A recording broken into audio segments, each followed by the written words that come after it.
Hello everyone, स्वागत है आप सभी का साइंस एंड मैजिक चैनल में।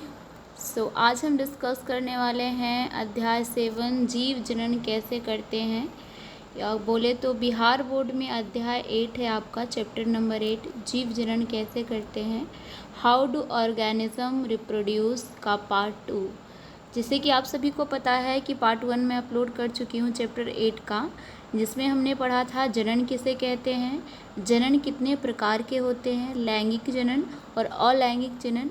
अलैंगिक जनन में भी हमने डिफरेंट टाइप ऑफ एग्जाम्पल पढ़े थे, जैसे हाइड्रा में आपका मुकुलन होता है, आपका पुनर्जनन किस में होता है, और आपका बडिंग किस में होता है, वेजिटेटिव प्रोपगेशन किस में होता है, ईस्ट में जैसे आपका बडिंग होता है। इन सब चीज़ों का एग्जाम्पल्स हमने एक एक करके पढ़े थे और एक एक का हमने डिस्कस किया था डिटेल में। तो आज हम डिस्कस करने वाले हैं इस चैप्टर का बहुत ही very important part. Last time जो हमने पढ़ा था उसमें था आपका प्लांट रिलेटेड, यानी कि प्लांट में जो आपका रिप्रोडक्शन होता है उसके जो रिप्रोडक्टिव कौन कौन से पार्ट हैं और उसमें किस प्रकार के जनन होते हैं, लैंगिक या अलैंगिक। तो इन सब चीज़ों के बारे में हमने डिस्कस किया था कि प्लांट में जो आपका रिप्रोडक्शन होता है उसमें किन किन टाइप, लैंगिक और अलैंगिक दोनों तरह के पढ़ा था हमने, और किस किस पार्ट में। जैसे कि आपका फ्लावरिंग प्लांट है तो फ्लावर के कौन से पार्ट में आपका पुंकेसर होता है, कौन सा स्त्री केसर होता है, इन सब एक एक चीज़ों के बारे में हमने डिस्कस किया। तो इस बार जो हम पढ़ने वाले हैं बहुत ही इम्पोर्टेंट टॉपिक पढ़ने वाले हैं, जो हमारा है मानव में प्रजनन, रिप्रोडक्शन इन ह्यूमन, यानी कि आपका मनुष्यों में प्रजनन या मनुष्यों में जनन किस तरीके से होता है, क्या क्या प्रोसेस होता है, क्या क्या बॉडी ऑर्गन इन्वॉल्व होते हैं, ये सारी चीज़ों के बारे में हम डिस्कस करेंगे। तो आशा करती हूँ आप सभी ठीक होंगे एंड कोशिश करूँगी मैं आपको अच्छे से इस चीज़ को समझाने के, और मैं आप लोगों से रिक्वेस्ट करूँगी पेन और नोटबुक लेकर के साथ में बैठिएगा, क्योंकि एक एक डिटेल मैं आपको कुछ नोट डाउन भी करवाऊँगी और आप नोट डाउन करेंगे तो चीज़ें जल्दी याद रहेगी। यहाँ पे कुछ इंपॉर्टेंट डायग्राम बताऊँगी जो पेपर में पूछे जाते हैं, जो कि 5 मार्क्स में आते हैं, तो वो भी मैं आपको एक एक चीज़ करके डिस्कस करवाऊँगी। आपका जो सबसे पहला इम्पॉर्टेंट इसमें टॉपिक है मानव में प्रजनन, ये होता क्या है। देखिए, जनन जैसे हमने क्या पढ़ा था, जनन जो होता है, जनन का मतलब है अपने ही जैसे संतति का उत्पन्न करना, क्या कहलाता है, जनन कहलाता है। रिप्रोडक्शन कहलाता है अपने ही संतति जैसा, यानी अपने ही जैसा संतान उत्पन्न करना ही क्या कहलाता है, जनन कहलाता है, रिप्रोडक्शन कहलाता है। तो मैं आपसे रिक्वेस्ट करूँगी कि आप वीडियो को अंत तक देखें ताकि आपको चीज़ें अच्छे से समझ में आए, और अगर आपको वीडियो अच्छी लगी, अच्छा लगे तो आप सब्सक्राइब कीजिएगा चैनल को, अपने दोस्तों में शेयर कीजिएगा वो वीडियो को, और लाइक कीजिएगा। हम आगे बढ़ते हैं।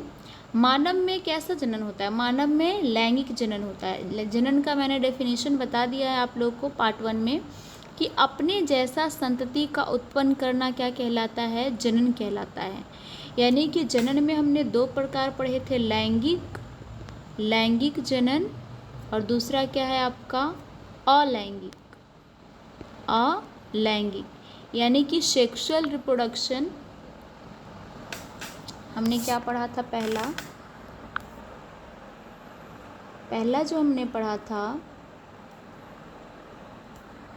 वो था आपका सेक्सुअल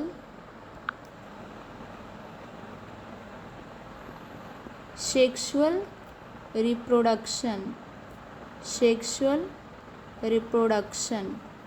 अब देखिए, सेक्सुअल रिप्रोडक्शन क्या होता है, जिसमें 2 लोग इन्वॉल्व हो, जिसमें 2 लोग यानी कि स्त्री और पुरुष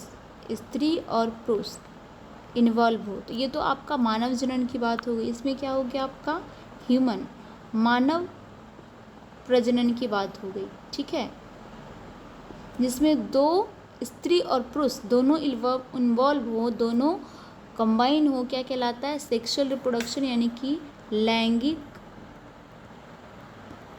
लैंगिक प्रजनन या लैंगिक जनन, ठीक है। जब ये दोनों कंबाइन होकर एक नए संतति का उत्पन्न करते हैं, इसी प्रोसेस को बोलते हैं लैंगिक प्रजनन। इसको क्या बोलते हैं? लैंगिक प्रजनन।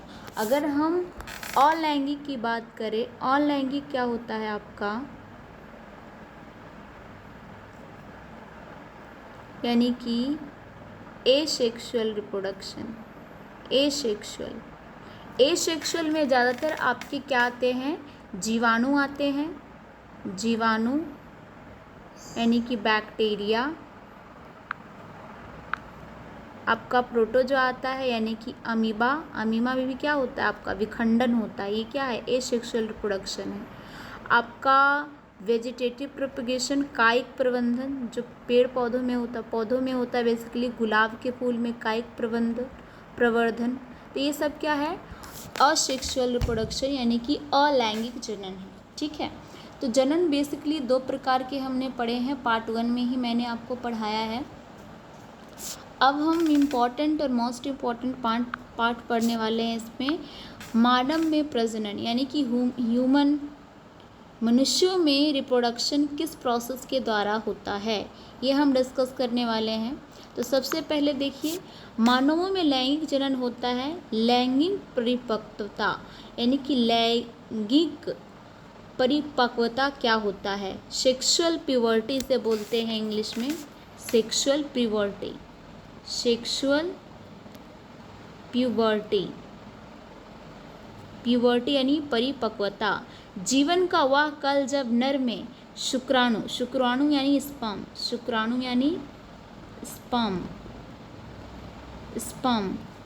तथा मादा में अंड। शुक्राणु किसमें? आपके नर में। ठीक है, नर में आपके शुक्राणु तथा मादा में अंड यानी ओवम। अंड यानी आपका ओवम, अंडा। कोशिका का निर्माण शुरू हो जाता है। किशोर अवस्था की इस अवधि को क्या बोलते हैं? यौन आरंभ कहते हैं। यौवन आरंभ कहते हैं, यानी इंग्लिश में बोलते हैं प्यूबर्टी। इंग्लिश में क्या बोलते हैं? इंग्लिश में बोलते हैं प्यूबर्टी। इसी चीज़ को इंग्लिश में क्या बोलते हैं? यौन आरंभ को क्या बोलते हैं? आपको प्यूबर्टी बोलते हैं, किशोर अवस्था बोलते हैं।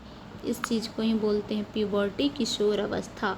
यानी कि जीवन का वह काल जब नर में शुक्राणु यानी स्पर्म और मादा में अंड यानी ओवम, कोशिका का निर्माण शुरू हो जाता है।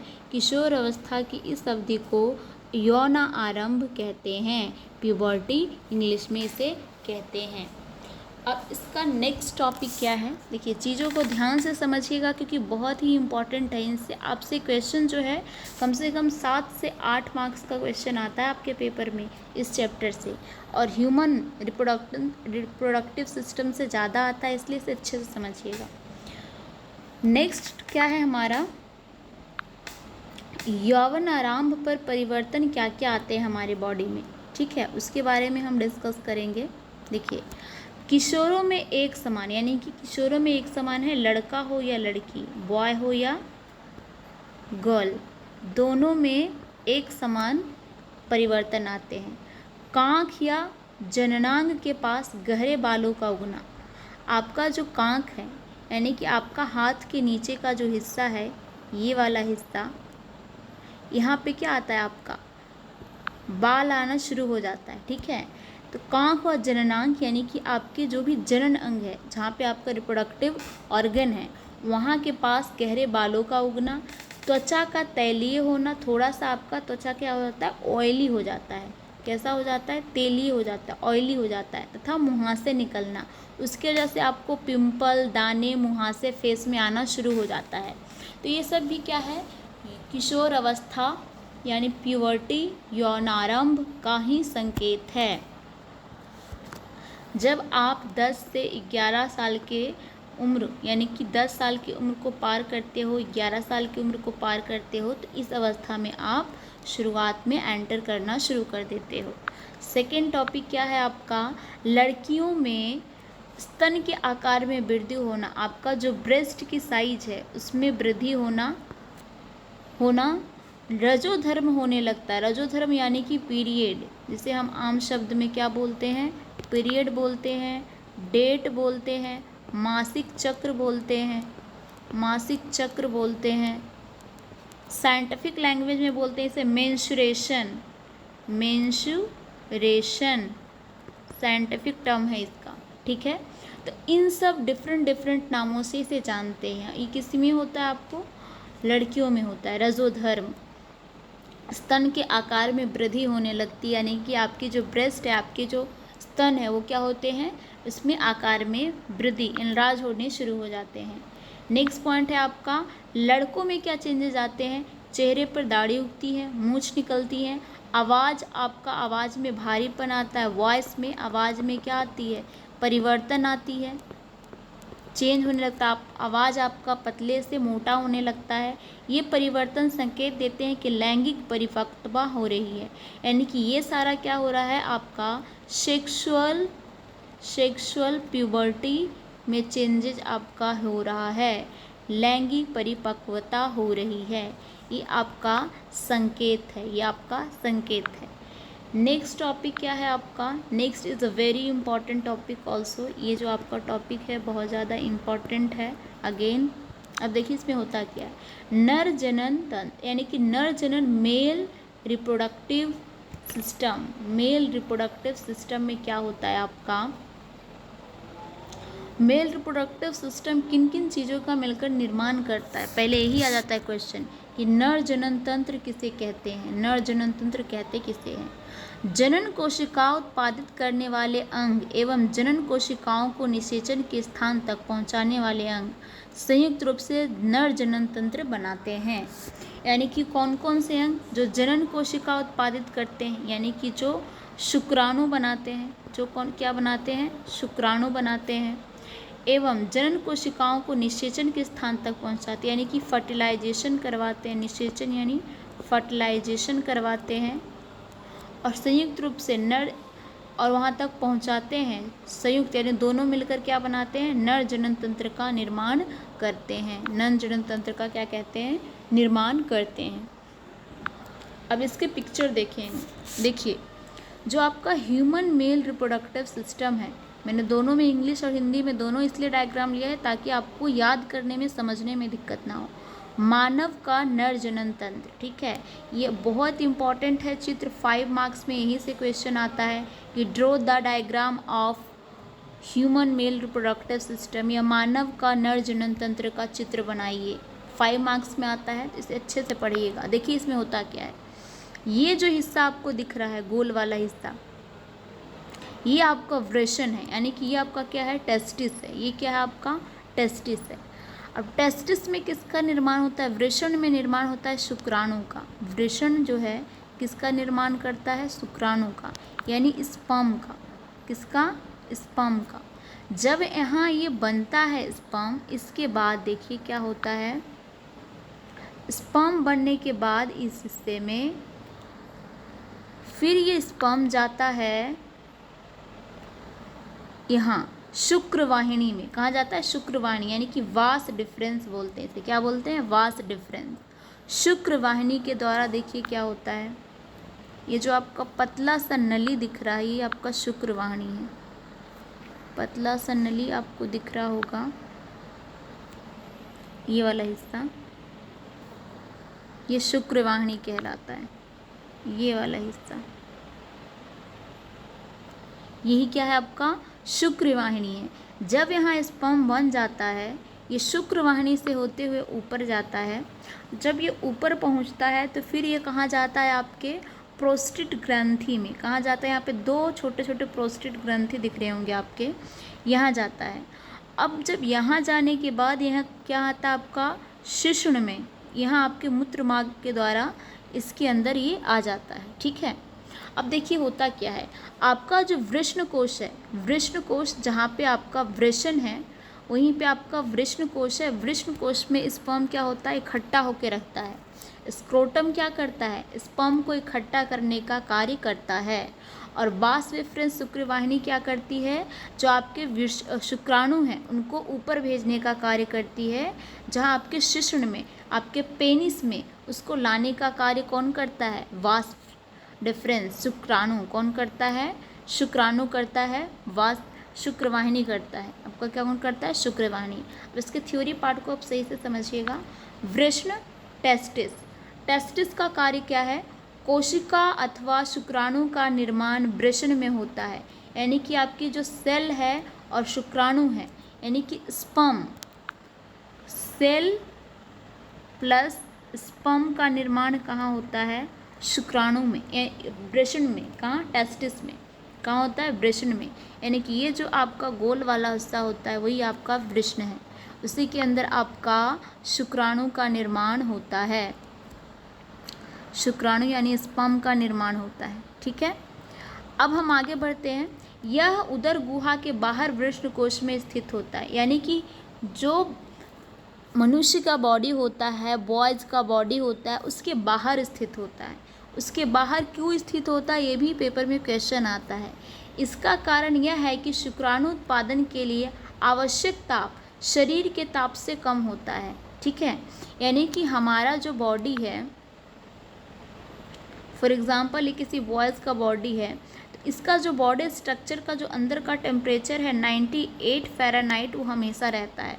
ये बॉडी के बाहर इसलिए होता है आपका इस स्थान पे, ताकि आपका जो टेम्परेचर इसे शुक्राणु बनाने के लिए चाहिए, इसे स्पर्म बनाने के लिए जो टेम्परेचर चाहिए, वो टेम्परेचर कितना होना चाहिए? 98 फ़ारेनहाइट से कम होना चाहिए। 98 फ़ारेनहाइट से कम होना चाहिए, तभी स्पर्म आपके बनेंगे, नहीं तो स्पर्म आपके नहीं बनेंगे।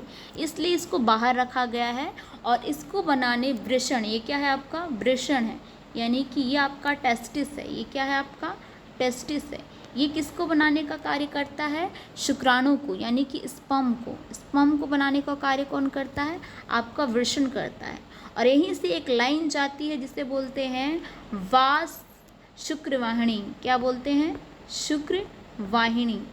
शुक्रवाहिनी नाम की इसे बोलते हैं इंग्लिश में वास डेफरेंस। वास डेफरेंस बोलते हैं इसे। तो आप हिंदी में याद रख लीजिए, इंग्लिश मीडियम आपको याद नहीं रखना है, इंग्लिश मीडियम वाले इंग्लिश में याद कर सकते हैं, लेकिन दोनों में याद रखेंगे तो आपके लिए बेनिफिशियल है। शुक्रवाहिनी का कार्य है, जो भी स्पर्म बना हुआ है उसको ये इकट्ठा करके किसके पास पहुंचाती है? पेनिस के पास। पेनिस के पास ये पहुंचाने का कार्य करती है। पेनिस के पास ये पहुंचाती है सारे स्पर्म को। अब देखिए आगे का प्रोसेस पढ़िए आप। ये इम्पॉर्टेंट है ये लाइन कि इसका कारण यह है कि शुक्राणु उत्पादन के लिए आवश्यक ताप शरीर के ताप से कम होता है, तभी स्पर्म बनेगा, नहीं तो स्पर्म नहीं बनेगा। नेक्स्ट पॉइंट, वृषण ग्रंथि यानी कि टेस्टिस ग्लैंड जो है कौन कौन से हार्मोन रिलीज करती है? टेस्टोस्टेरोन हार्मोन उत्पन्न करती है। और टेस्टोस्टेरोन के कार्य क्या है? पेपर में पूछे जाते हैं कि टेस्टोस्टेरोन का क्या कार्य है। तो टेस्टोस्टेरोन का कार्य है शुक्राणु उत्पादन का नियंत्रण करना। कितना अमाउंट में आपका स्पर्म बनेगा वो नियंत्रण कौन करता है? आपके टेस्टिस, वृषण ग्रंथि। वृषण ग्रंथि आपका नियंत्रण करती है। लड़कों में यौन अवस्था में परिवर्तन जो आता है वो किसके कारण आता है? आपके टेस्टोस्टेरोन के कारण, टेस्टोस्टेरोन हार्मोन के कारण। और टेस्टोस्टेरोन रिलीज कौन करता है? आपके वृषण ग्रंथि। टेस्टोस्टेरोन जो हार्मोन है वो कौन रिलीज करता है? टेस्टोस्टेरोन हार्मोन कौन रिलीज करता है? वृषण ग्रंथि। याद रखिएगा, पेपर में हमेशा पूछा जाता है। वृषण ग्रंथि इंग्लिश में बोलते हैं टेस्टिस ग्लैंड। टेस्टिस ग्लैंड इस तरीके से भी याद रख सकते हैं आप। T4 टेस्टिस ग्लैंड और T4 टेस्टोस्टेरोन। टेस्टोस्टेरोन कौन रिलीज करेगा? आपके टेस्टिस ग्रंथि रिलीज करेगी। Simple is that. और यहीं पे क्या बनेगा? स्पर्म बनेगा। आपका स्पर्म शुक्राणु भी कौन बनाती है? टेस्टिस ग्रंथि बनाती है। नेक्स्ट क्या है आपका? आई होप यहाँ तक आप अच्छे से समझ में आ गया होगा आपको। लड़कों में यौनावस्था का परिवर्तन भी कौन रिस्पॉन्स होता है? वृषण ग्रंथि, टेस्टिस ग्रंथि ही रिस्पॉन्सिबल होती है। नेक्स्ट आपका क्या है? शुक्रवाहिनी यानी कि वास डेफरेंस। शुक्रवाहिनी को क्या बोलते हैं? वास डेफरेंस बोलते हैं। DEFERENCE,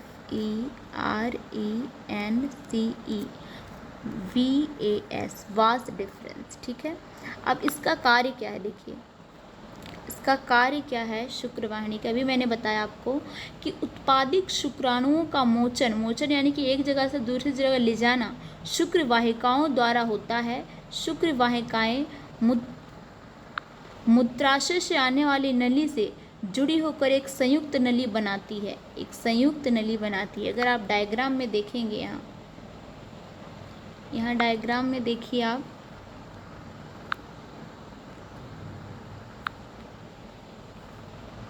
सिंपल आपका डायग्राम है। ये वाला जो हिस्सा है आपका वृषण है, ये वाला हिस्सा क्या है आपका वृषण है, ये वृषण हो गया। और ये जो पतली सी नली जा रही है यही आपका शुक्रवाहिनी है, शुक्रवाहिनी है यही आपका। अब ये शुक्रवाहिनी किससे मिल रही है? ये शुक्र, यहीं से आपका इधर वाला आ रहा है मूत्रवाहिनी, मूत्र नालिका दिख रहा होगा आपको, शुक्राशय दिख रहा होगा। तो यहीं से आपका, यहाँ से ये कलेक्ट करता है टॉयलेट को, और ये दोनों फिर यहाँ से इकट्ठा हो जाते हैं, और ये वाला चीज़ फिर जाता है आपका पेनिस में, फिर यहाँ के दोनों मिलते हैं। आपका जो मूत्र मार्ग है और जो आपका शुक्राणु स्पर्म आने का मार्ग है, ये दोनों एक ही है। तो प्रोस्टेट ग्रंथि से यहाँ से भी एक हार्मोन रिलीज होती है, प्रोस्टेट ग्रंथि का कार्य पढ़ेंगे अभी हम। तो ये दोनों आकर के यहाँ पे आपका मूत्राशय का मार्ग और आपका शुक्रवाहिनी, शुक्रवाहिनी का कार्य सिर्फ यहीं तक रहा। वो स्पर्म को यहाँ से लाई, स्पर्म को यहाँ से उठाई और उठा करके इसको किसको दे दिए? मूत्र मार्ग को दे दी। मूत्र मार्ग में आते ही ये वाला जो आपका मूत्र नालिका है उसको कार्य सौंप दी, और मूत्र नालिका से होते हुए ये कहाँ जाती है स्पर्म? यहाँ आपके पेनिस के पास। ठीक है, नेक्स्ट टॉपिक देखिए क्या है। नेक्स्ट आपका है मूत्र मार्ग। जो आपका मूत्र मार्ग है यह मूत्र और वीर्य दोनों, वीर्य यानी कि स्पर्म, वीर्य यानी कि स्पर्म यानी कि शुक्राणु, दोनों के बाहर जाने का मार्ग है। बाहरी आवरण के साथ इसे शिश्न कहते हैं। जो हिस्सा आपका एक चिकनी चमड़ी से ढकी होती है उसको क्या बोलते हैं? शिश्न कहते हैं। यानी कि जो आपका पेनिस है वही क्या कहलाता है? शिश्न कहलाता है। जो आपका ये वाला हिस्सा है जहाँ से आप टॉयलेट रिलीज करते हैं, ये आपका क्या है? पेनिस है। ये क्या आपका? पेनिस, हिंदी में शिश्न बोलते हैं, शिश्न। ठीक है, नेक्स्ट क्या है आपका? संबंधित ग्रंथियाँ। उसके साथ साथ और कौन सी ग्रंथि है? शुक्राशय ग्रंथि। अब देखिए शुक्राशय ग्रंथि का क्या कार्य है? शुक्राशय ग्रंथि यहीं पे आपका सेमिनल वेसिकल इसे बोलते हैं। इसे क्या बोलते हैं?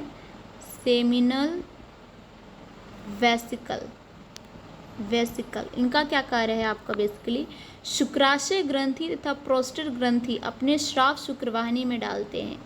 ये जो है आपके सेमिनल शुक्राशय ग्रंथि और प्रोस्टेट ग्रंथि रिलीज करती है, और वो रिलीज करके जो तरल फ्लूइड है, जो शुक्राणु तरल माध्यम में आ जाते हैं, किसके कारण? जो आपका शुक्राशय है और जो आपका प्रोस्टेट ग्लैंड है वही क्या करती है? कौन सा हार्मोन रिलीज करती है? आपका प्रोजेस्टेरॉन हार्मोन, प्रोजेस्टेरॉन। ठीक है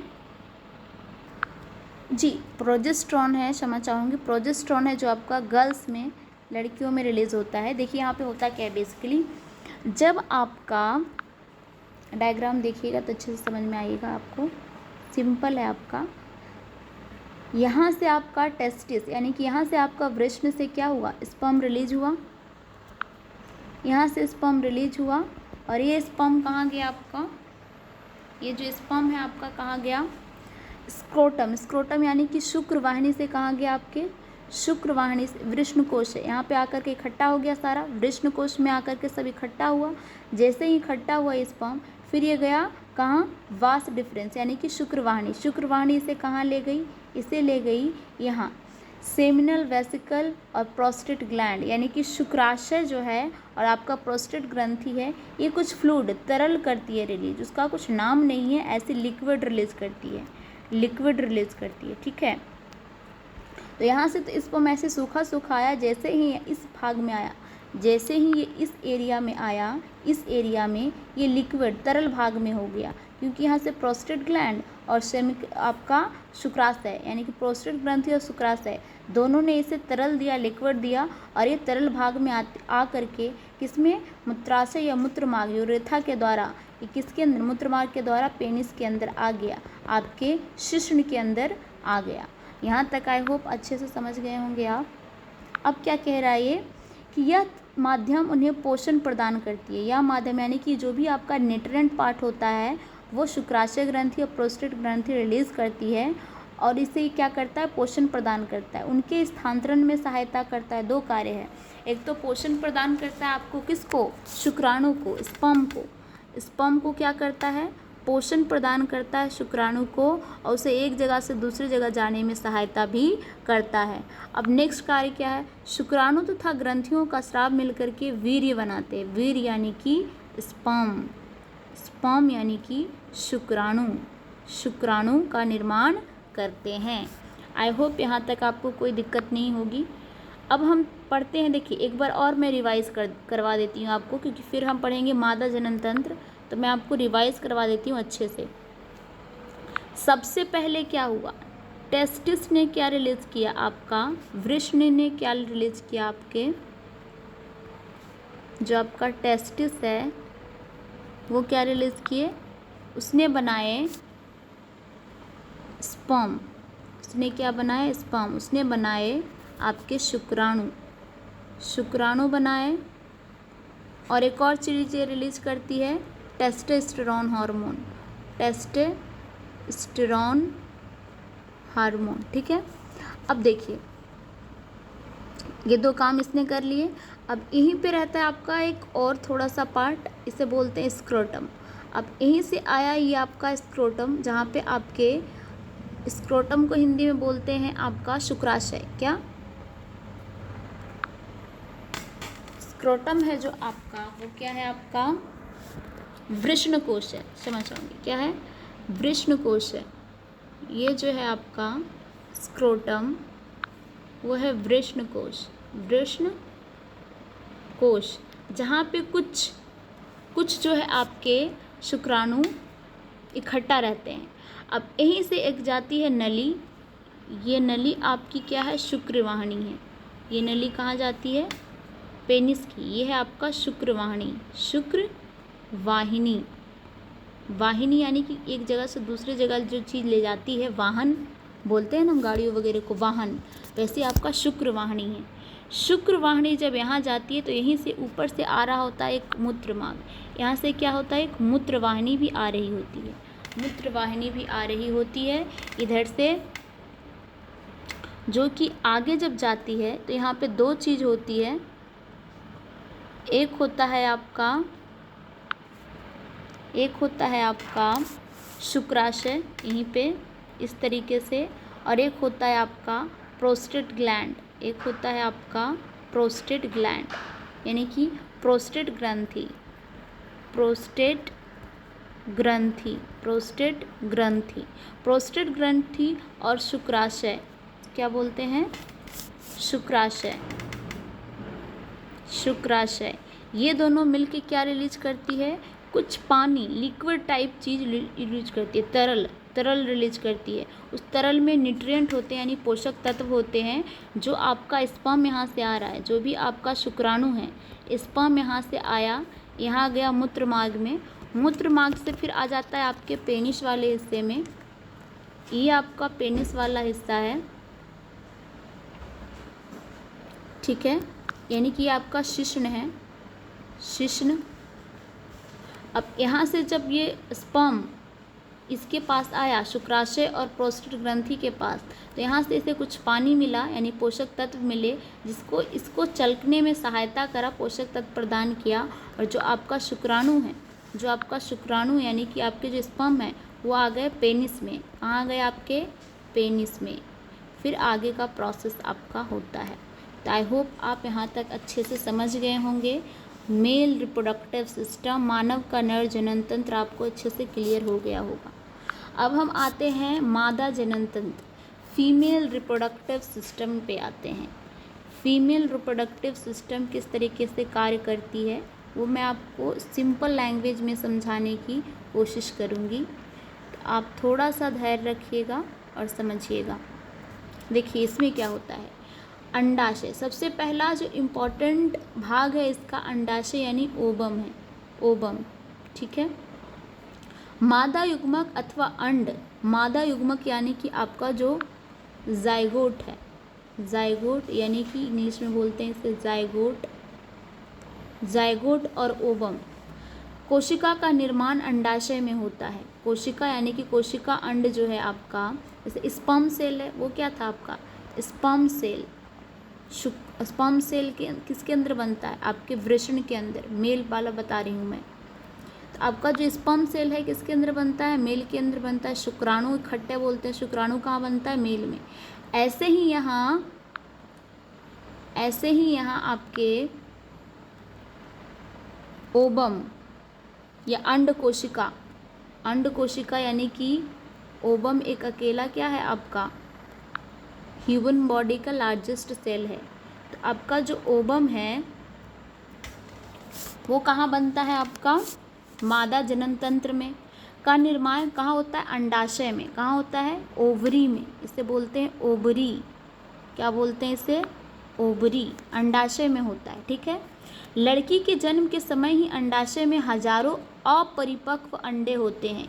यानी कि जैसे ही कोई महिला किसी लड़की का जन्म देती है, लड़की जन्म होती है, तो उसके जन्म से ही हजारों अपरिपक्व यानी कि इमेच्योर एग उसमें होते हैं, उसके अंडाशय में, उसके ओवरी में। यौन आरंभ पर इनमें कुछ अंड परिपक्व होने लगते हैं। जैसे वो 10, 11, 12, 13, 14, 15 साल की होती है, वो जो अंडाशय में अंडे उसके ओवम पड़े हैं वो क्या होने लगते हैं, मेच्योर होने लगते हैं। दोनों में से एक अंडाशय द्वारा हर महीने एक परिपक्व अंडे में उत्पन्न किया जाता है।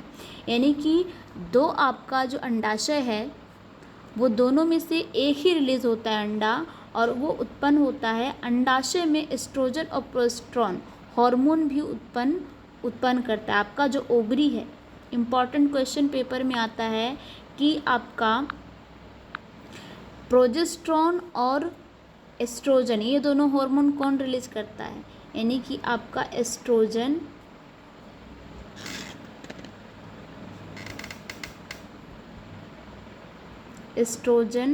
प्लस प्रोजेस्टेरॉन हार्मोन कौन रिलीज करती है, तो ये करती है अंडाशय। कौन करती है, अंडाशय करती है, अंडाशय करती है। अभी हमने पढ़ा ओवम करती है, सॉरी ओवरी करती है। कौन करती है, ओवरी, ओवरी करती है आपके एस्ट्रोजन एंड प्रोजेस्टेरॉन रिलीज। अगर मेल में देखें तो टेस्टोस्टेरोन हार्मोन रिलीज होता है, वो कौन करता है, तो वो करता है टेस्टिस। कौन करता है, टेस्टिस यानी कि वृषण, वृषण। यहाँ पे क्या है, अंडाशय है, यहाँ पे क्या है आपका अंडाशय है। तो यहाँ तक आपको आई होप समझ में आ गया होगा।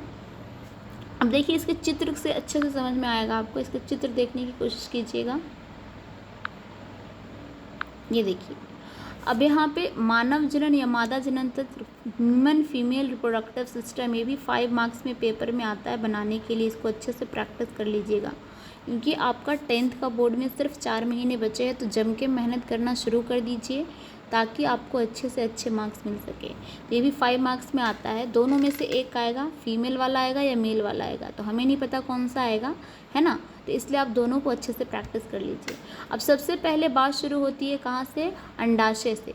बात कहाँ शुरू हुई, अंडाशय से। ये आपका अंडाशय है हमारे बॉडी में, यानी कि फीमेल रिप्रोडक्टिव सिस्टम में 2 अंडाशय पाए जाते हैं। कितने पाए जाते हैं, 2 अंडाशय पाए जाते हैं। इंग्लिश में बोलते हैं ओवरी। जब यहाँ पे आपका एग जो है पड़ा होता है, ऐसे ही हजारों मिलियन में एग्स पड़े होते हैं ना। अब जब ये एग कहाँ, अंडवाहिका के थ्रू, अंडाशय के हमने 2 कार्य पढ़ा। पहला तो अंडाशय क्या करता है, जो आपका अंडा है उसे रिलीज करता है। अंडा बनाने या रिलीज करने का कार्य किसका है, अंडाशय का है, ठीक है। उसने एक अंडे को रिलीज करके यहाँ भेजा, यहाँ आ गया वो अंडा। जब वो अंडा यहाँ आया, यानी कि यहाँ, यानी कि फैलोपियन ट्यूब, अंडवाहिका। अंडवाहिका यानी कि अंडा को वाहन करने वाला, अंडा को जो एक जगह से दूसरी जगह ले जाएगा उसे क्या कहते हैं? अंडवाहिका। इंग्लिश में बोलते हैं फैलोपियन ट्यूब, ओविडक्ट भी बोलते हैं इसे, ओविडक्ट भी बोलते हैं, ओविडक्ट या फैलोपियन ट्यूब, फैलोपियन ट्यूब। ठीक है। अब इनका कार्य क्या होता है? जैसे ही अंडाशय अंडा रिलीज करती है, यानी कि एग रिलीज करती है, ओवम भी बोलते हैं इसे वैज्ञानिक लैंग्वेज में, ये जो आपका अंडा है वो आ जाता है इस भाग में, इस क्षेत्र में आ जाता है। एक ही अंडा रिलीज होगा और वो यहाँ आ जाएगा। ठीक है। अब यहाँ पे आपका गर्भाशय, गर्भाशय क्या करता है? आपका यूट्रस क्या करता है? एक थिक लाइनिंग बनाता है, ब्राउन कलर की लाइनिंग आपको दिख रही होगी, एक थिक लाइनिंग बनाती है, एक थिक दीवार बनाती है। क्या? जब यहाँ पे फर्टिलाइजेशन होगा, जब अंदर स्पर्म जाएगा, अगर स्पर्म अंदर गया तो यहाँ पे होगा फर्टिलाइजेशन, और जैसे ही फर्टिलाइजेशन होगा आपका ये दीवार जो है ऑलरेडी गर्भाशय के लिए तैयार रहता है, ये बेबी बनना शुरू हो जाएगी और बेबी को ये प्रोवाइड करेगा स्पेस, जगह प्रदान करेगा। ठीक है। इसलिए ये दीवार मोटी होती रहती है नेचुरली पहले से ही। यहाँ तक आपको समझ में आ गया होगा। अंडाशय क्या करती है? एक तो एग बनाती है, अंडा बनाती है, और दूसरा क्या करती है? दो तरीके का हार्मोन रिलीज करती है। कौन कौन सा हार्मोन? एक आपका एस्ट्रोजन हो गया, एक आपका एस्ट्रोजन हार्मोन हो गया, और एक क्या हो गया? प्रोजेस्टेरॉन। एक क्या हो गया आपका? प्रोजेस्टेरॉन। ये हार्मोन दोनों इम्पॉर्टेंट है। कौन रिलीज करता है ये भी इम्पॉर्टेंट, तो ये करती है अंडाशय। ये कौन करती है? अंडाशय। अब जैसे ही यहाँ पे आपका एग फर्टिलाइज हुआ और उसके बाद क्या हो जाएगा? फर्टिलाइजेशन के बाद ये बेबी जो है फ्यूटस में डेवलप करना शुरू कर देगा, यानी कि ये फ्यूटस, फ्यूटस का मतलब होता है आपका छोटा सा शिशु। ठीक है। भ्रूण बनेगा, आपका भ्रूण बनेगा, बेबी धीरे धीरे डेवलप करना शुरू करेगा। अब देखिए आगे क्या बोला है इसमें। अंडवाहिका का काम क्या है? आपका फैलोपियन ट्यूब का काम क्या है? अंडाशय द्वारा उत्पन्न अंडे कोशिका के गर्भाशय तक स्थानांतरित करती है। अंड कोशिका व शुक्राणु का निषेचन यहाँ पर होता है। एक और इम्पॉर्टेंट कार्य क्या होता है आपका फैलोपियन ट्यूब में? एक और इम्पॉर्टेंट कार्य होता है आपका निषेचन, फर्टिलाइजेशन। देखिए मैं आपको सिंपल समझाती हूँ। इस तरीके से जो आपका ट्यूब है आपका गर्भाशय का, ठीक है। अब ये दो, जैसे कि एक हाथ पकड़े हुए ऐसे, इस तरीके से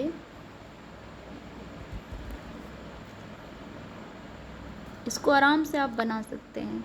और यहाँ पे दो आपके अंडाशय होते हैं, यहाँ पे दो क्या होते हैं? आपके अंडाशय।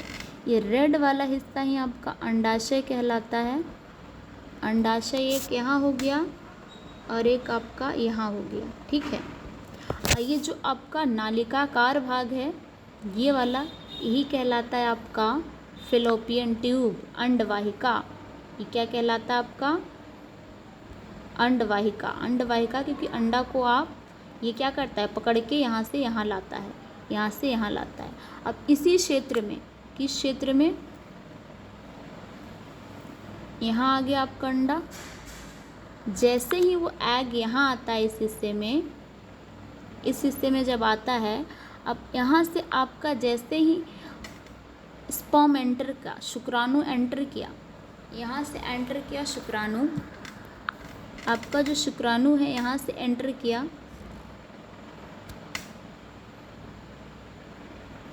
मिलियंस के फॉर्म में जब एंटर किया ये, और यहाँ भी आपका एक एग है, अंडा है, मिलियन के फॉर्म में ये एंटर करके जैसे ही ये शुक्राणु यहाँ जाएगा, यहाँ जाएगा और इसे करेगा बस्ट। इसे क्या करेगा? बस्ट, यानी कि इसे एग को फर्टिलाइज कर देगा। एग का क्या कर देगा? निषेचन कर देगा। एग का क्या कर देगा? निषेचन। तो आपका अंडवाहिका से दो क्वेश्चन आते हैं। एक तो आता है कि अंडवाहिका का क्या कार्य है। अंडवाहिका का पहला कार्य है कि ये अंडे को कहाँ ले जाता है? अंडाशय से अपने फर्टिलाइजेशन के लिए ले जाता है। कहाँ ले जाता है? अंडवाहिका जो है अंडाशय से आपका एग उठाकर अंडवाहिका में ले जाता है जहाँ फर्टिलाइजेशन होता है। दूसरा फर्टिलाइजेशन कहाँ होता है, ये इम्पोर्टेंट क्वेश्चन है, पेपर में अक्सर पूछा जाता है। तो अंडाशय में आपका नहीं होता है, अंडाशय में आपका नहीं होता, अंडवाहिका फ़ैलोपियन ट्यूब में होता है आपका फर्टिलाइजेशन। निषेचन कहाँ होता है आपका, फ़ैलोपियन ट्यूब, अंडवाहिका के अंदर होता है आपका निषेचन। निषेचन कहाँ होता है, अंडवाहिका के अंदर, इंग्लिश में बोलते हैं फर्टिलाइजेशन, फर्टिलाइजेशन। ठीक है, तो 2 टॉपिक आपको अच्छे से समझ में आ गया होगा। जैसे ही आपका यहाँ पे फर्टिलाइजेशन हो जाता है, अब होता क्या है, अब क्या होता है, फर्टिलाइजेशन हो गया, फर्टिलाइजेशन होने के बाद देखिए क्या होता है, फर्टिलाइजेशन जैसे ही हुआ, अब यहाँ पे गर्भाशय जो है दीवार तैयार करके पहले ही रख रखी है, गर्भाशय जो है पहले से ही दीवार तैयार करके रख रखी है, ये मोटी भित्ति बना करके वो रख रखी है, मोटी भित्ति बना करके वो रख रखी है। अब यहाँ पे जब आएगी तो यहाँ पे आपका बेबी आएगा और यहाँ पे इसका क्या होगा, डेवलपमेंट, यहाँ पे क्या होगा, इसका विकास होगा, डेवलपमेंट होगा, यहाँ इस पर क्या होगा, विकास होगा। तो इस तरीके से फिर आगे का प्रोसेस होता है। तो आई होप यहाँ तक आपको चीज़ें समझ में आ गई होगी। अब नेक्स्ट हम पढ़ते हैं, अंडवाहिका का काम हमने पढ़ लिया कि ये क्या करती है, अंडाशय द्वारा उत्पन्न अंड कोशिका को गर्भाशय तक स्थानांतरित करती है। गर्भाशय तक स्थानांतरण करने का किसका कार्य है, अंडवाहिका। दूसरा कार्य क्या है कि अंड कोशिका या शुक्राणु का निषेचन कहाँ पर होता है, अंडवाहिका में ही होता है, फ़ैलोपियन ट्यूब में, अंडवाहिका के अंदर। ठीक है, फ़ैलोपियन ट्यूब या अंडवाहिका के अंदर। ठीक है, अब नेक्स्ट क्या है हमारा, ये भी इम्पॉर्टेंट है, गर्भाशय, यूट्रस, जो भी मैंने बताया आपको, ये वाला हिस्सा, ये वाला हिस्सा ही क्या है आपका, यही वाला हिस्सा क्या है, यूट्रस है, ये वाला हिस्सा क्या है आपका, यूट्रस है, गर्भाशय है, यहीं पे आपका बेबी डेवलप होता है, बेबी का विकास होता है। तो ये क्या कार्य करती है, आपका गर्भाशय क्या कार्य करती है, यह एक थैली नुमा संरचना है, क्योंकि इस प्रकार की होती है ये, इस तरीके से अच्छे से ये दीवार करती है तैयार, ताकि अच्छे से बेबी को जगह मिल सके। तो यह एक थैली नुमा संरचना है, थैली नुमा संरचना, जहाँ पर शिशु का विकास होता है। अभी मैंने बताया शिशु का विकास होता है। गर्भाशय ग्रीवा द्वारा योनि में खुलता है। गर्भाशय कहाँ खुलता है, यहाँ देखिए, अगर दिख रहा है आपको, ये आपका वेजाइना है, ये आपका सर्विक्स है, तो यहाँ खुलता है। इस वाले पार्ट में आपका ये रहा गर्भाशय, यहाँ आपका ये पूरा ये ब्राउन पार्ट जो आप देख रहे हैं पूरा गर्भाशय है, ये खुलता है इस वाले पोर्शन पे, ग्रीवा में जिसे बोलते हैं, ग्रीवा में खुलता है जब अंड कोशिका का निषेचन होता है। ठीक है, कब खुलता है, जब अंड कोशिका का निषेचन, फर्टिलाइजेशन होने के बाद निषेचित अंडा युग्मनज कहलाता है। जो अंडा आपका फर्टिलाइज हो गया है, फर्टिलाइजेशन का के बाद क्या बनता है, एम्ब्रियो, एम्ब्रियो का डेवलपमेंट होता है। फर्टिलाइजेशन के बाद क्या मिलता है आपका, एम्ब्रियो। जैसे ही आपका ओबम प्लस स्पर्म मिला, क्या बना, हुआ फर्टिलाइजेशन, आपका ओबम बना और स्पर्म दोनों मिले तो क्या बना, युग्मनज, क्या बना, युग्मनज, यानी कि एम्ब्रियो, इंग्लिश में बोलते हैं एम्ब्रियो। ये आपका शुक्राणु है, शुक्राणु, और ये आपका अंडा है, यानी कि एग है। इन दोनों का मिलना ही क्या कहलाता है, निषेचन, फर्टिलाइजेशन। ये क्या कहलाता है आपका, फर्टिलाइजेशन।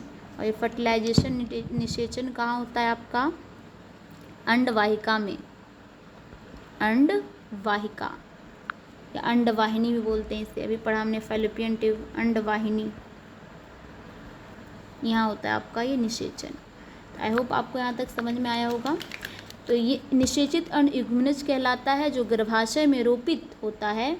गर्भाशय में रोपण के पश्चात युग्मनज में विभाजन व विभेदन होता है तथा भ्रूण का निर्माण होता है। भ्रूण का यानी फ्यूटस का निर्माण होता है, फ्यूटस यानी छोटा सा बेबी का निर्माण होता है। नेक्स्ट टॉपिक क्या है आपका, अब देखिए, अब तो ये हुआ जब आपका फर्टिलाइजेशन हुआ, जब अंडा का क्या हुआ, निषेचन प्रक्रिया हुई, तब वो बेबी में कन्वर्ट हो गया। अगर निषेचन प्रक्रिया नहीं होती, अगर फर्टिलाइजेशन नहीं होता है, तब उस अंडे का क्या होता है इसके बारे में हम पढ़ेंगे। तब उस अंडे का क्या होता है इसके बारे में हम पढ़ेंगे जी। तो इसमें क्वेश्चन आता है कि अगर फर्टिलाइजेशन निषेचन नहीं होता है तब उस अंडे का क्या होता है, तब उस एग का क्या होता है। सबसे पहले मैं एक बार और आपको फर्टिलाइजेशन वाला प्रोसेस समझा देती हूँ। देखिए होता क्या है, ये आपका हो गया गर्भाशय, यहाँ से आपका गर्भाशय यहाँ से खुलता है आपका सर्विक्स में, ठीक है। और यहाँ पे एक गर्भाशय का निर्माण होता है थिक लाइनिंग के द्वारा, है ना। ये आपका गर्भाशय हो गया। यहाँ से जाती है आपकी फ्लोपियन ट्यूब, फ्लोपियन ट्यूब जाती है यहाँ से होते हैं आपके अंडाशय, ये वाला भाग आपका अंडाशय है। और जब अंडाशय यानी कि आपका अंडा यहाँ से एक रिलीज होके, यहाँ बहुत सारे अंडे होते हैं, यहाँ आपका बहुत सारा अंडा इकट्ठा रहता है, यहाँ से रिलीज होके अंडवाहिका के द्वारा यहाँ आता है, ये आपका अंडाशय हो गया। इसे अच्छे से मैं दोबारा से समझा रही हूँ ताकि आपके दिमाग में बैठ जाए, ठीक है। ये आपका है अंडवाहिनी, अंडवाहिनी या अंडवाहिका, फैलोपियन ट्यूब, ठीक है। अब जैसे ही आपका स्पर्म एंटर करता है, यहाँ से स्पर्म एंटर करा, बहुत सारा स्पर्म, वो स्पर्म जो है ढूंढते हुए गया एग को और पहुँचा एग के पास, यहाँ हो गया फर्टिलाइजेशन, यहाँ को क्या हो गया, यहाँ हो गया निषेचन, यहाँ निषेचन हुआ। जैसे ही निषेचन हुआ अब क्या होगा, ये जो आपका निषेचन हुआ, ये निषेचन आपका आएगा गर्भाशय में। ये कहाँ आएगा, गर्भाशय में। ये दीवार जो है गर्भाशय, ये वाला पार्ट आपका गर्भाशय कहलाता है। गर्भाशय यानी कि यूटरस, यूटरस ये आपका है ओवरी, ये है आपका फैलोपियन ट्यूब, फैलोपियन ट्यूब अंडवाहिनी जो है आपका, ठीक है। अब ये जो आपका पार्ट है ये आया यहाँ पे बेबी आ गया। और जैसे ही बेबी यहाँ आया इसका विकास होना शुरू हो गया, इसका विकास होना शुरू हो गया।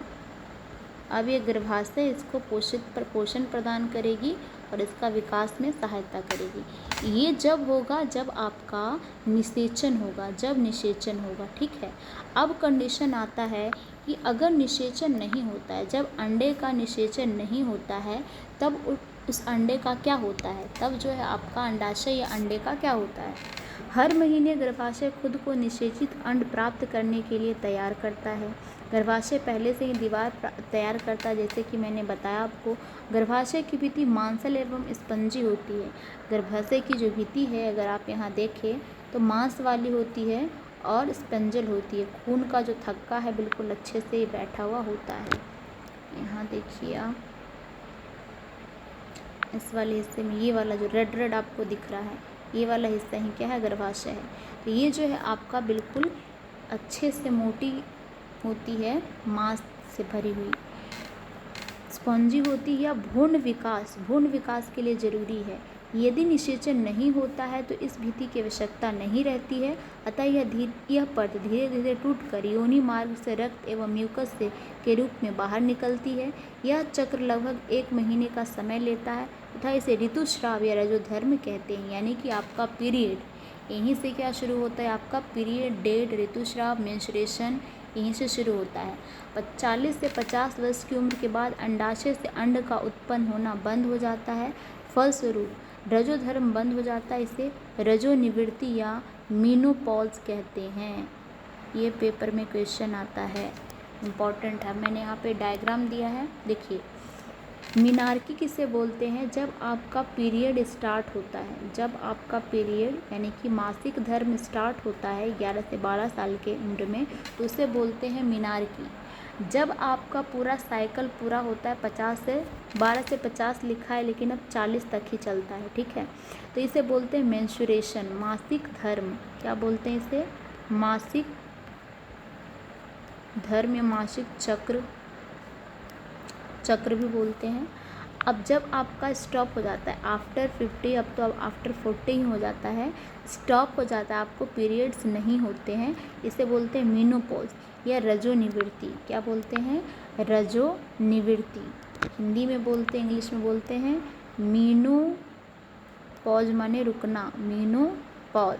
फिर आपको पीरियड्स नहीं आते हैं। तो ये पूरा आपका मासिक चक्र है, ठीक है। अब देखिए इसको होता कैसे है बेसिकली, अब इसको समझने की कोशिश कीजिए। ये आपका हो गया गर्भाशय, ये आपका गर्भाशय हो गया, ये है आपका फैलोपियन ट्यूब, ठीक है। यहाँ पे हो गया आपका अंडाशय, इसका चित्र आपको रट गया होगा। अब फॉर एग्ज़ाम्पल यहाँ से ये आपका गर्भाशय हो गया, जिसने थिक लाइनिंग बना रखी है कि जैसे ही निषेचन होगा, जैसे ही अंडा का निषेचन होगा, फर्टिलाइजेशन होगा, मैं उसे अपना सहायता करूँगा, जो आपका बेबी है उसको विकास में, ठीक है। अब जैसे कि इसमें अंडे हैं बहुत सारे, अब ये अंडा आया यहाँ, एक ही अंडा निकलेगा, ये यहाँ से निकलेगा एक, ये यहाँ से एक निकलेगा, ऐसा नहीं एक इधर से निकलेगा एक इधर, दोनों में से एक ही जगह से निकलेगा, ठीक है। अब अंडा आया लेकिन इसे कोई स्पर्म नहीं मिला, इसे कोई शुक्राणु नहीं मिला, इसे कोई शुक्राणु नहीं मिला। अगर शुक्राणु नहीं मिला इसे, तो अब क्या होगा, ये अब आएगा सीधा कहाँ, यहाँ आ जाएगा गर्भाशय में। अब इसे शुक्राणु तो कोई मिला ही नहीं, यानी कि फर्टिलाइजेशन यहाँ पे होगा ही नहीं, निषेचन यहाँ पे होगा ही नहीं। तो निषेचन नहीं होगा तो ये क्या हो जाएगा, टूटना शुरू करेगा। क्या करेगा, ये टूटना शुरू कर देगा। और जैसे ही ये निषेचन नहीं हुआ, टूटना शुरू कर देगा, तो इसके साथ ये लाइनिंग जो है, ये भी दीवार जो है, गर्भाशय जो है, ये भी टूटना शुरू कर देगा। और आपका रक्त के फॉर्म में धीरे धीरे, ये रक्त के फॉर्म में धीरे धीरे आपके सर्विक्स से, आपके वेजाइना से ब्लड बाहर आता है। और वो 1 महीने लगता है इस प्रक्रिया के होने में, इसलिए इसे मासिक धर्म, डेट या पीरियड कहे जाते हैं। मासिक धर्म, मासिक चक्र, डेट, पीरियड, ये सब चीज़ें इसे कही जाती है। ये दोनों के लिए इम्पोर्टेंट है, बॉयज़ हो या गर्ल, इसे अच्छे से समझने के लिए, ताकि आप इसको सही तरीके से आपके पास नॉलेज हो। अब नेक्स्ट यहाँ तक आई होप आपको समझ में अच्छे से आ गया होगा, यही यहाँ पे लिखा हुआ है आपको थ्योरी पार्ट में। अब देखिए मैंने भी ले रखा है साइकिल। यहाँ पे सबसे पहला क्या है कि अगर आपका यूट्रस यानी गर्भाशय, ये आपका वेजाइना है, ठीक है। ओवरी डेवलपिंग एग ओवम, यहाँ से एक ओवम रिलीज हुआ और ये गया यहाँ पे फैलोपियन ट्यूब में गया आपका ओवम, एग रिलीज हो गया यहाँ से। Egg has not been fertilize, lining of uterus not needed to grow baby, यानी कि अगर आपका निषेचन नहीं होगा तो जो गर्भाशय है उसकी दीवार का कोई काम नहीं रह जाएगा, उसका दीवार का कोई कार्य नहीं रह जाएगा। अब वो दीवार क्या देखिए, यहाँ पे टूटना शुरू कर दिया वो दीवार, और टूट करके ब्रेक डाउन हो रहा है, यानी टूट रहा है। और blood and tissues being lost through a cervix and vagina, और वही आपका क्या कहलाता है, पीरियड या डेट या मासिक चक्र कहलाता है। मेंस्ट्रुएशन साइकिल इसे ही बोलते हैं। ये आपका मेंस्ट्रुएशन साइकिल है। अगर आप 11th क्लास में साइंस साइड लेते हैं तो वहाँ पे ये साइकिल आपको डिटेल में पढ़ाई जाएगी। अब यहाँ पे भी मैंने आपको अच्छे से समझाने के लिए कलरफुल डायग्राम लिए हैं। यहाँ पे देखिए आपके अंडाशय है, ये आपका अंडाशय है, यहाँ से आपका ये फैलोपियन ट्यूब में अंडवाहिनी है, यहाँ से अंडा यहाँ जाता है। और जब आपका फर्टिलाइजेशन नहीं जाता है तो ये जो रेड कलर का पोर्शन दिख रहा है आपका, यहाँ से ये ब्लड जो है टूट टूट कर बाहर आ रहा है। और इसे ही बोलते हैं आपके योनि के थ्रू, आपके वेजाइना के थ्रू, और यही आपका मासिक धर्म कहलाता है। मासिक धर्म या डेट, पीरियड, ये सब कहलाता है, ठीक है। यहाँ पे भी मैंने आपको 3D पिक्चर में दिखाया है इस तरीके से। ये आपका गर्भाशय है, ये आपका वेजाइना वाला हिस्सा है, सर्विक्स है, ये वेजाइना है, और ये आपका फैलोपियन ट्यूब है, अंडवाहिनी है, ठीक है। आई होप अब अच्छे से आपको क्लियर हो गया होगा। अगर कोई डाउट है आप कमेंट सेक्शन में पूछ सकते हैं। नेक्स्ट इम्पॉर्टेंट टॉपिक है आपका प्लेसेंटा। प्लेसेंटा देखिए क्या होता है। प्लेसेंटा का निर्माण जो है आपका, फिर डायग्राम भी मैं आपको दिखाऊंगी, वो जब होता है जब आपका निषेचन हो जाता है, जब आपका बेबी डेवलप हो जाता है, विकास हो जाता है उसका, तब प्लेसेंटा बनता है। यह एक विशिष्ट ऊतक है जिसकी तस्तरी नुमा संरचना गर्भाशय में धसी होती है। प्लेसेंटा का मुख्य कार्य क्या है? माँ के रक्त से ग्लूकोज, ऑक्सीजन आदि पोषण यानी कि बच्चे को भ्रूण को प्रदान करना। भ्रूण द्वारा उत्पादित अपशिष्ट पदार्थ का भी निपटारा कौन करता है? प्लेसेंटा। यानी खाना देना और जो खाना बचता है उसको बाहर निकालने का कार्य कौन करता है? आपका प्लेसेंटा करता है। अभी मैं आपको डायग्राम भी दिखाती हूँ। ये देखिए, ये जो आपका बच्चे के जो नाभि से इस तरीके से जुड़ा रहता है, ये वाला पार्ट, यही वाला पार्ट आपका प्लेसेंटा है। इस तरीके से संरचना रहता है, ये सीधा बेबी के पेट से जुड़ा रहता है, यहाँ पेट से जुड़ा रहेगा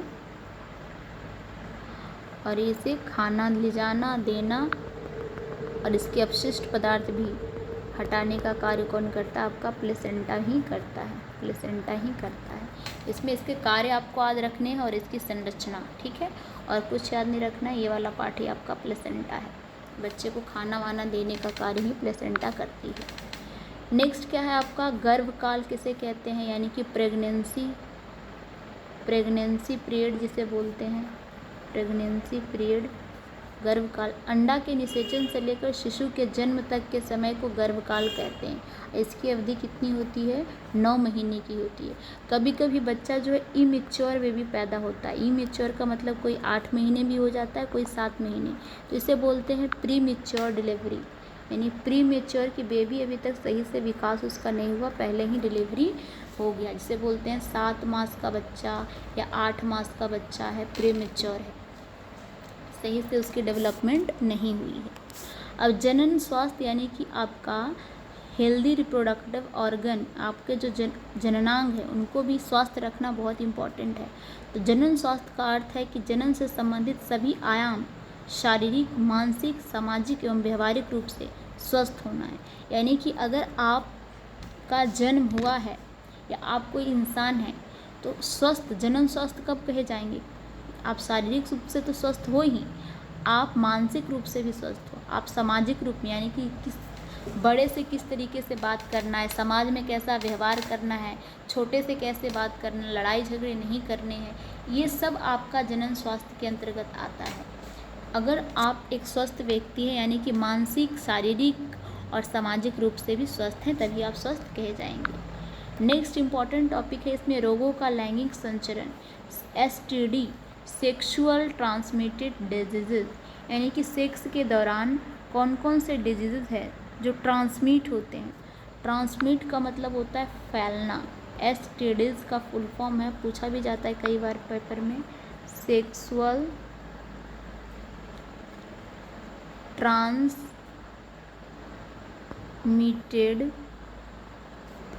डिजीज़ या डिजीज़, ठीक है। यानी कि सेक्स के दौरान फैलने वाले डिजीज़ क्या कहलाते हैं? सेक्सुअल ट्रांसमिटेड डिजीज़ कहलाते हैं। अब देखिए किस किस कारणों से हो सकता है? जीवाणु जनित भी हो सकते हैं और विषाणु जनित भी हो सकते हैं। यानी कि ये बैक्टीरिया से भी हो सकता है, बैक्टीरिया से, और ये वायरस से भी हो सकता है, वायरस से भी हो सकता है, ठीक है। जीवाणु जनित होने वाले कौन कौन से 2 इम्पॉर्टेंट रोग हैं? गोनेरिया और सिफिलिस, गोनेरिया और सिफिलिस, इसको आप याद रख सकते हैं। विषाणु जनित मस्सा, वाट्स, पिक्चर में आप दिखवा सकते हैं, जैसे कि आप लोगों के चेहरे या हाथ पैर में वाइट मस्सा जो होता है, स्किन कलर का मस्सा हो जाता है, तो वो आपका वाट्स कहलाता है, ठीक है। तो वो भी आपका जीवाणु जनित यानी कि सेक्सुअल ट्रांसमिटेड डिजीज़ है। कौन कॉज करता है? पैपिलो वायरस करता है, HPV, ह्यूमन पैपिलोमा वायरस नाम है इसका, HPV इसका शॉर्ट फॉर्म है। HIV AIDS, human immunodeficiency virus, ये आपका एड्स है। Autoimmune disorder, autoimmune deficiency syndrome, AIDS का फुल फॉर्म क्या है आपका? पेपर में पूछे जाते हैं इसलिए लिखवा देती हूँ, ऑटो इम्यून डेफिशिएंसी सिंड्रोम। देखिए इसमें होता क्या है बेसिकली, इसमें क्या होता है कि आपका जो इम्यून सिस्टम है वो काम करना बंद कर देता है। इम्यून सिस्टम यानी कि रोग प्रतिरोधक क्षमता, किसी भी रोग से जो आपके हमारे बॉडी में वाइट ब्लड सेल्स है, WBC है, ये सब लड़के उसे ख़त्म करते हैं, तो वही उसको नहीं करने देता है। ये किस वायरस के कारण होता है? HIV के कारण। HIV का फुल फॉर्म क्या है आपका? ह्यूमन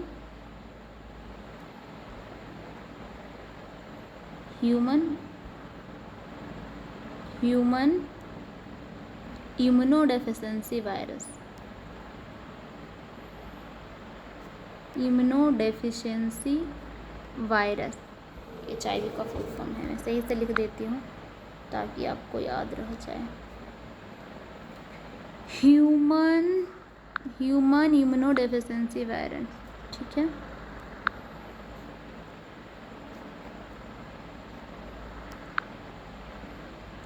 तो ये आपका HIV है। नेक्स्ट टॉपिक क्या है आपका?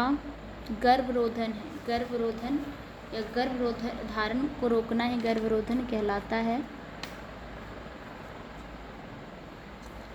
ठीक है। अब देखिए होता क्या है, गर्भरोधन क्या होता है? गर्भरोधन आपका होता है क्या? HIV का मैं आपको फुल फॉर्म बता देती हूँ एक बार। Human immunodeficiency, human HUMAN, human IMMUNO, immunodeficiency virus, VIRUS virus. इसके कारण आपका HIV होता है, ठीक है। अब गर्भरोधन यानी कि अगर आप इन सब बीमारी से बचना चाहते हैं तो क्या क्या चीज़ें आप यूज कर सकते हैं, या आप चाहते हैं कि प्रेगनेंसी ना हो तो आप क्या क्या चीज़ें यूज़ कर सकते हैं, ठीक है। गर्भधारणा को रोकने को गर्भरोधन कहलाता है। गर्भधारणा को रोकना क्या कहलाता है? गर्भरोधन कहलाता है। गर्भरोधन के प्रकार, सबसे पहला प्रकार है यांत्रिक अवरोध, यानी कि ऐसा कुछ जो फिजिकल मशीनरी से रिलेटेड हो, वो क्या कहलाएगा? मैकेनिकल इनहिबिटरी या यांत्रिक अवरोध। शुक्राणु को अंड कोशिका तक नहीं पहुंचने दिया जाता है। उदाहरण यांत्रिक अवरोध में शिश्न को ढकने वाला कॉन्डोम का, यानी कंडोम का आप यूज कर सकते हैं। कंडोम आपका गलत है, कॉन्डम बोलते हैं इसे। क्या बोलते हैं? कॉन्डोम बोलते हैं, कॉन्डोम।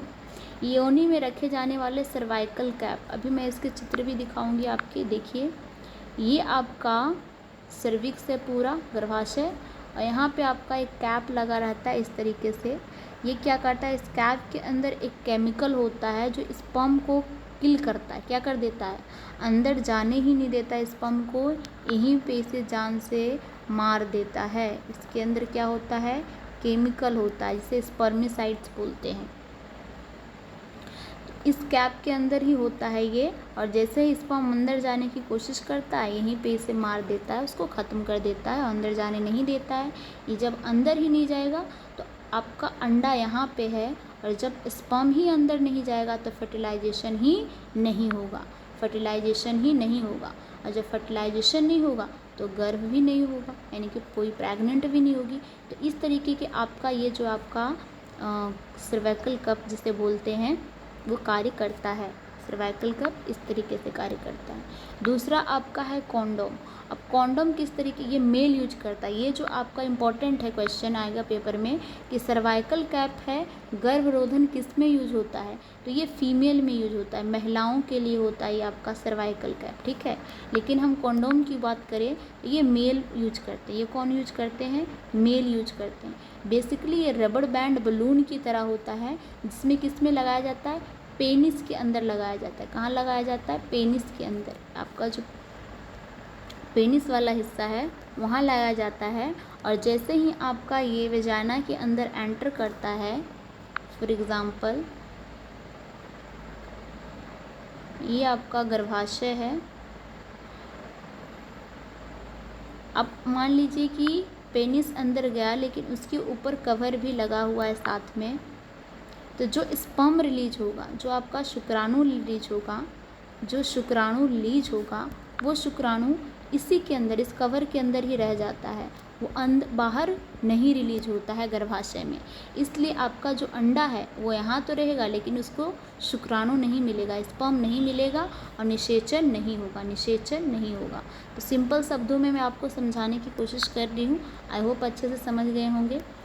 अब नेक्स्ट टॉपिक क्या आता है, रासायनिक तकनीक, यानी कि दवाई का यूज करके भी आप अपना गर्भरोधन कर सकते हैं। जैसे कि मादा में अंड को ना बनने देना, इसके लिए दवाई ली जाती है जो हार्मोन को संतुलित को परिवर्तित कर देता है, यानी कि आपके अंदर अंडा जो है वो परिपक्व ही नहीं होगा, आपके फैलोपियन ट्यूब में आएगा ही नहीं, रिलीज ही नहीं होगा।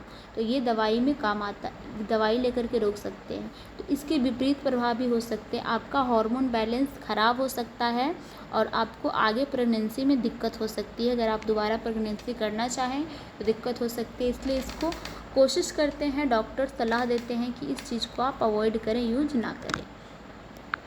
अब 2 इम्पॉर्टेंट चीज़ हम इसमें पढ़ने वाले हैं, IUCD, ये आपके पेपर में क्वेश्चन आता है, इंट्रा यूट्राइन कॉन्ट्रासेप्टिव डिवाइसेस, जिसे कॉपर टी के नाम से, लूप या कॉपर टी के नाम से भी जाने जाते हैं। आपने कॉपर टी सुना होगा, लेकिन आज मैं आपको इसका चित्र दिखाऊंगी ताकि आप अच्छे से समझ में पाए और इस किस तरीके से गर्भ को रोकने में कार्य करती है उसे मैं सिंपल भाषा में आपको समझाने की कोशिश करूंगी।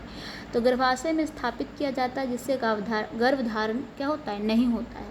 अब देखिए होता क्या है इसमें, यहाँ पे मैंने एक डायग्राम भी लिया, 2 तरह के होता है। एक तो होता है hormonal IUCD, intra uterine devices. एक होता है कॉपर टी, यानी कि इसमें कॉपर होता है, इसमें हार्मोन फील्ड होते हैं जो स्पर्म को आगे जाने नहीं देते। तो ये आपका विजाइना वाला हिस्सा है, इसको यहीं से ये ब्लॉक करके रखता है। यहाँ से क्या करता है, ये अंदर फ्लोपियन ट्यूब में जो आपके शुक्राणु है उसको अंदर जाने ही नहीं देता, ये यहीं से एक रास्ता ब्लॉक करके रख देता है कॉपर टी।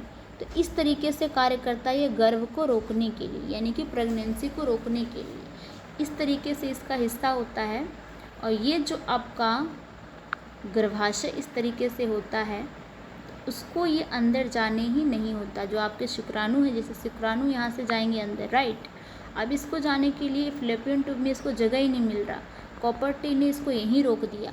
तो इस तरीके से ये कार्य करती है। नेक्स्ट है आपका इम्पॉर्टेंट टॉपिक, ये भी पेपर में पूछा जाता है, शैल क्रिया तकनीक, यानी कि ऑपरेशन के द्वारा।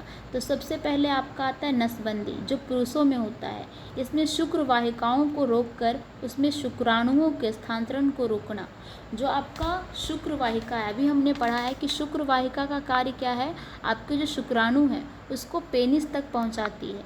यहाँ डायग्राम में आप देखिए, ये जो आपका है शुक्र वाहिका वो कहाँ पहुँचाती है, यहीं पे आपका पास में पेनिस है, इसके पास पहुँचाती है। लेकिन ये जो नस है आपका, इसी को यहाँ पे काट दिया जाता है, इसी को यहाँ पे काट दिया जाता है, ठीक है। यानी कि ये ऊपर पहुँचती ही नहीं, ये शुक्राणु जो है इसी के अंदर, आपके वृषण के अंदर ही रह जाता है। जो आपका वृषण है वो शुक्राणु से कहाँ पहुँचते हैं, पेनिस के अंदर। लेकिन ये जो पेनिस के अंदर आपका शुक्राणु पहुँचने का कार्य है, इसे यहीं से बीच में ही क्या कर दिया जाता है, कट लगा दिया जाता है। क्या लगाया जाता है, कट। और इस कट के कारण ही वो यहाँ पे अंदर वो नहीं जा पाता है शुक्राणु, इसी में रह जाता है आपके शुक्राणु, ना ही वो यहाँ पहुँचता है, ना ही आपका निषेचन होता है, ठीक है। अब नेक्स्ट क्या है, अगर हम लेडीज़ में बात करें, लेडीज़ में जो होता है आपका ट्यूबेक्टमी, यानी कि लेडीज़ में जब ऑपरेशन होता है, इसे बोलते हैं वास्कटमी, जिससे जो इसमें होते हैं बोलते हैं वास्ट डिफरेंसेस के ऑपरेशन होते हैं, इसलिए बोलते हैं वास्कटमी, ठीक है। और इसे बोलते हैं ट्यूबेक्टमी, क्योंकि फैलोपियन ट्यूब को काट दिया जाता है, इसलिए इसे बोलते हैं ट्यूबेक्टमी। तो महिलाओं में अंडवाहिनी को अवरुद्ध करके अंडस्थापन को रोकना ही क्या कहलाता है, गर्भरोधन कहलाता है। अब देखिए इसमें क्या होता है, ये जो आपका ये वाला हिस्सा है फैलोपियन ट्यूब वाला, यहीं से आपका निषेचन यहाँ पे होता है, राइट। तो इसी चीज़ को, यहाँ से अंडा यहाँ पे आता ही नहीं है गर्भधारणा के लिए, यहीं पे इसको अलग कर दिया जाता है। यहाँ पे आप देख रहे होंगे, यहीं पे इसे कट करके क्या कर दिया जाता है, अलग कर दिया जाता है, यहीं से ये अंदर आता ही नहीं है। इसलिए यहाँ पे आपका क्या होता है, गर्भ धारण नहीं होता। लेकिन आपका क्वेश्चन आता है कि अगर अंडा आता ही नहीं है इधर, तो फिर आपका मासिक धर्म कैसे आता है? क्योंकि मासिक धर्म जो पीरियड है वो ऑपरेशन करने के बावजूद भी आते हैं। तो देखिए, आपका जो गर्भाशय है वो क्या एक दीवार बनाती है ब्लड सेल्स का। आपका जो अंडा है यहीं पे डाइल्यूट हो जाता है, यहीं पे वो ख़त्म हो जाता है, क्योंकि यहाँ पे जाने का रास्ता उसको आगे मिल ही नहीं रहा। अब जब अंडा है ही नहीं, तो ये जो दीवार है गर्भाशय वाली, गर्भाशय की दीवार ही टूट करके क्या करती है, ब्लड में कन्वर्ट हो जाती है, और यही आपका पीरियड्स के माध्यम के तौर पे निकलता है ऑपरेशन के बाद भी। तो ये लास्ट टॉपिक था। आई होप आपको ये वीडियो अच्छे से एंड पूरे टॉपिक अच्छे से क्लियर हुए होंगे। वीडियो आपको पसंद आया होगा। अगर आपको वीडियो पसंद आया तो प्लीज़ शेयर कीजिएगा अपने दोस्तों में, चैनल को सब्सक्राइब कीजिएगा और डोंट फॉरगेट टू लाइक करना ना भूलें। और अगर कोई भी आपके मन में सवाल अभी भी हैं तो आप कमेंट बॉक्स में पूछ सकते हैं, नहीं तो आप टेलीग्राम चैनल से जुड़ सकते हैं, वहाँ भी क्वेश्चन कर सकते हैं। मैं वहाँ पर PDF और वीडियो दोनों शेयर कर दूँगी। इंस्टाग्राम चैनल भी मैंने डिस्क्रिप्शन में दे रखा है, तो वहाँ से भी आप मुझसे पूछ सकते हैं। तो thank you so much. I hope आपको बहुत अच्छे से चीज़ें समझ में आई होगी, क्योंकि एक एक चीज़ मैंने आपको डिटेल और सही तरीके से सिंपल लैंग्वेज में समझाने की कोशिश की है, तो आपको अच्छे से समझ में आ गई होगी। तो आप इस वीडियो को देखिए और सही से नोट्स बनाइए अपना, और कोई क्वेश्चन हो तो ज़रूर पूछिएगा कमेंट में। Thank you so much. Have a nice day, have a nice evening. So thank you so much. Bye bye.